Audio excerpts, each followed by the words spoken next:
Napanood mo yung issue nitong sunscreen na to.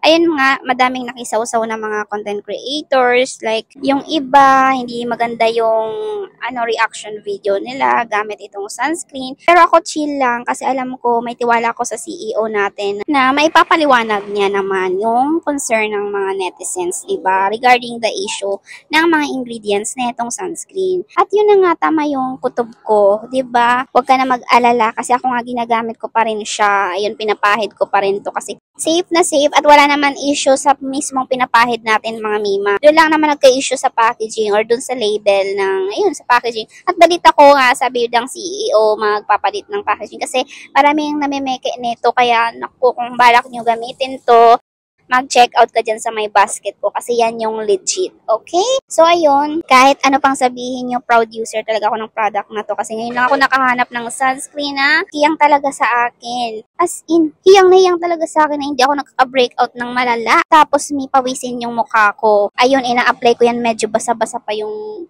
yung face ko kasi parang pinagpapawisan ako. Pero nakaharap naman ako sa electric fan pero nung pinagbe-blend ko siya, naku, nagmamatify siya mga mima para nagsiset siya into powder matte. O see, unti-unti na siyang nagsiset sa face ko at napakaganda talaga. Hindi nga ako naglalagay ng foundation na ito na yung ginagawa kong foundation. Aside dun sa ginagamit ko na tinted sunscreen kasi ito talaga yung ginagamit ko madalas. Yung tinted sunscreen kapag may bongga lang akong pupuntahan, ganun. So, ayun, i-check out nyo na to mga mi. I-try nyo to. Kaya go mga mi, i-check out mo na to dyan sa may basket para matry mo na din to. Ang init-init pa naman ngayon. Ay, kung mag-outing kayo, lagi ka mag-apply ng sunscreen kasi protection mo yan sa araw.